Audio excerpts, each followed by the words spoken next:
Welcome back to the Deep Dive. Today we're looking into something that's really got people talking in Kenya. Yeah, it's being called the State House Church controversy.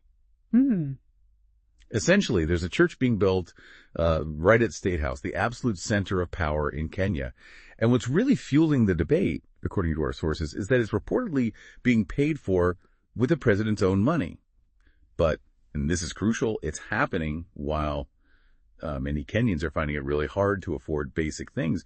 That contrast, a new place of worship there right now, it creates some real tension. It really does. And it highlights just how much optics matter, doesn't it? Especially when leaders mix their personal faith so visibly with state affairs, even if it is personal money. So our goal here is really to explore those implications. It's a deeply symbolic act, no question. And it makes you ask, well, what are the leadership's priorities? What does this signal about the direction Kenya is heading, as some sources put it? We'll try to unpack the different layers for you. Okay, let's get into that. So the official line is, this is private, personally funded, just a place for worship on the grounds. But why isn't it just being accepted like that? What are the sources telling us? That's a really good point, because the sources suggest it's not just about who's paying.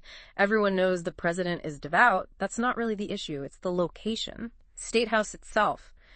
For many, that building is supposed to represent everyone, the whole nation, secular governance.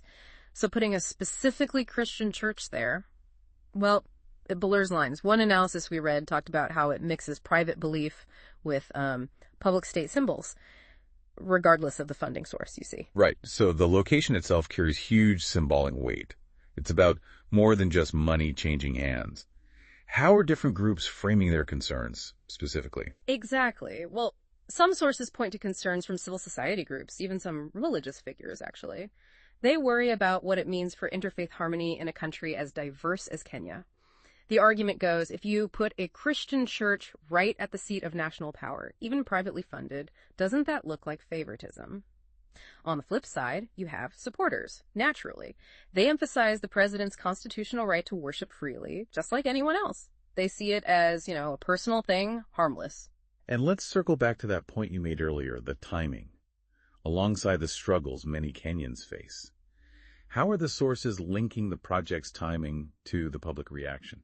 Yes, the timing. That really seems to be amplifying things when people are dealing with a high cost of living, debt worries, job shortages, and that's definitely the situation in Kenya. Any big project like this gets looked at very closely, especially if it seems, non-essential or maybe even a bit of a luxury right there at State House.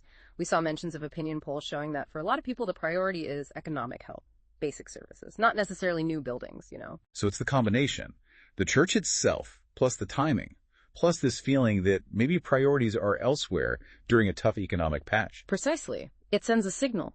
Even if the money is private, some see it as, a missed opportunity. Couldn't that attention, that energy, be focused on more immediate problems? It's about what the act communicates about leadership and its focus when many are struggling. That's the core of the tension, really. Has this kind of thing happened before? Do we have any historical context from the sources about faith within State House? That's interesting, too. Some sources did look back. They noted that previous presidents, while often religious themselves, tended to keep a clearer line, perhaps, between their personal worship and the official functions of State House.